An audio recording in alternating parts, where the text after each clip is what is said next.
On the morning of September 11, 2001, 4 planes were hijacked. When the passengers on the 4th plane learned that other planes had already hit the World Trade Center and the Pentagon, they had a hard choice to make. Their decision and action would save lives and inspire a nation. In this episode, we'll learn the powerful story of Flight 93, a group of people we should never forget.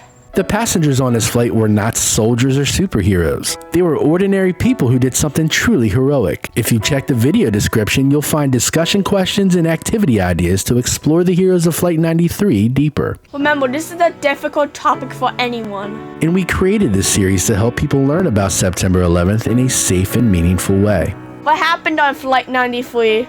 Flight 93 was set to depart Newark, New Jersey on a cross-country flight to San Francisco, California at 8 a.m. It was delayed 42 minutes due to air traffic congestion. That 42-minute delay became really important as it gave the passengers time to learn about the other attacks. In total, there were 2 pilots, 5 flight attendants, and 47 passengers, including 4 hijackers. Everything seemed normal for the first 45 minutes of the flight. Passengers were served breakfast and some were reading and relaxing. That changed at 9:28 a.m. when air traffic controllers suddenly heard loud sounds of a struggle and someone yelling, "Get out of here."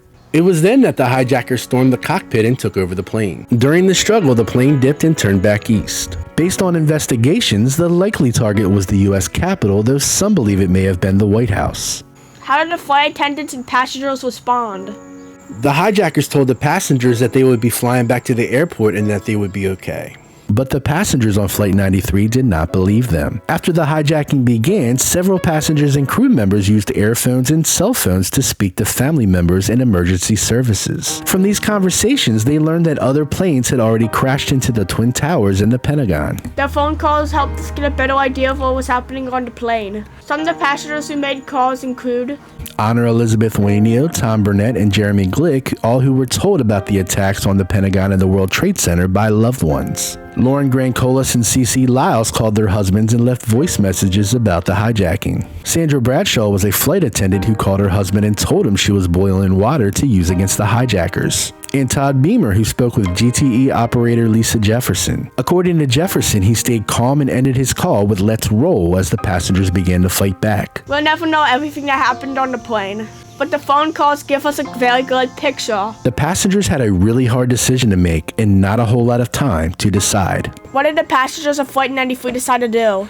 After learning about the other attacks, the passengers came together and decided to fight back against the hijackers. They knew they might not survive, but they also knew they could save the lives of many others by keeping the hijackers from achieving their goal. So the passengers gathered quietly in the back of the plane. Some of them made a plan to storm the cockpit and try to regain control of the flight. Even though they were scared, they decided it was better to try and stop the terrorists than to sit and do nothing. So they voted as a group and agreed to take action. 4 of the passengers were known to lead the attack. They include Todd Beamer, a young father of 2 sons and a daughter on the way. Jeremy Glick, another young father. He was a national judo champion in college. Tom Burnett, a father of 4 daughters. He was a former athlete. And Mark Bingham, who played rugby. Though they had never met before, they worked together to stop the hijackers. Each was big and strong, standing over 6 feet tall. The attack began as Todd Beamer said to the others, "Let's roll." The 4 men led the charge up the plane as they and other passengers grabbed hot water from the drink cart, food trays, and anything else they could use to protect themselves.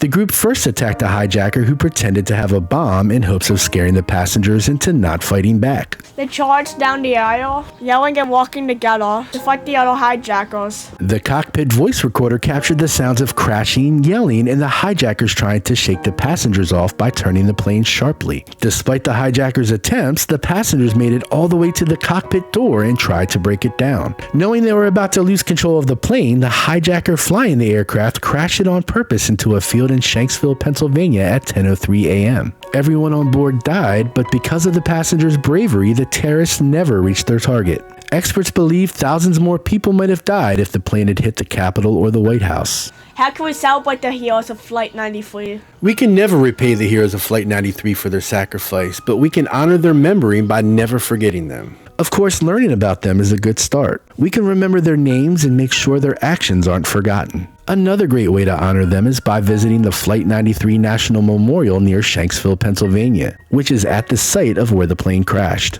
Our family stopped there during vacation. An unplanned stop, our visit to the memorial was the inspiration for this entire series. We'll explore it more in the 6th episode in the series, when we look at the memorials of September 11th. Other ideas to honor them include writing or drawing a tribute to them. You can write a letter to the passengers or create a poem, story, or drawing to express what their courage means to you. You can share their story with others or live by their example. You can also do acts of kindness in your community. Be brave, stand up for others, and work as a team, just like the passengers on Flight 93. But most of all, it's important to never forget the heroes of Flight 93, a group of everyday people who sacrificed all to protect others. It's okay to ask questions. Asking them is how we learn. In the meantime, be kind, stay curious, and remember, learning about history helps us understand the world and keeps the memories of our heroes alive. Check in for the next part of this series where we explore how the United States of America responded after the 9/11 attacks.